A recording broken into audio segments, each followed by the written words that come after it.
Hi sisters and brothers, welcome to Bavinkutti family channel. இதில் நம்ம ஒரு சிம்பிள் குக்கிங் தான் பார்க்க போகிறோம். அதாவது இப்பியில் உள்ள நூடுல்ஸை எப்படி முட்டை போட்டு செய்யலாம்னு சொல்லி பார்க்கலாம். அதுக்கு ஃபஸ்ட்டு மண் தோசைக்கல் ஒன்று அடுப்பில் வச்சுக்கிட்டேன். சட்டி சூடாகவும் நல்லா ஆயில் சேர்த்து ஆயில் சூடாகவும் வெங்காயம், தக்காளி, பச்சை மிளகாய் எல்லாத்தையும் பொடிசு பொடிசாக நறுக்கி வச்சுருக்கேன். அதையும் இதோட சேர்த்துக்கலாம். சேர்த்து நல்லா வதக்கிக்கிட்டு கொஞ்சோண்டு உப்பு சேர்த்துக்கலாம். சேர்த்து வதக்கினா தான் சீக்கிரம் வதங்கும். இதோட கொஞ்சம் 2 முட்டையும் உடச்சி ஊற்றி அதோட கொஞ்சம் சிக்கன் பொடியும் போட்டு நல்லா வதக்கிக்கலாம்.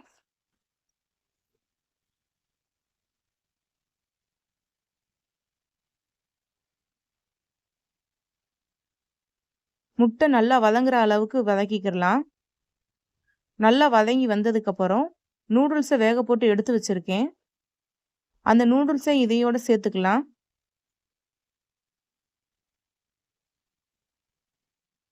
இப்பி பாக்கெட்டில் உள்ள பொடியும் இதோட சேர்த்துக்கலாம்.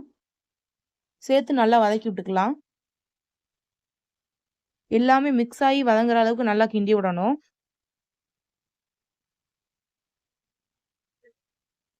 இப்போ எக் நூடுல்ஸ் ரெடி ஆயிடுச்சு.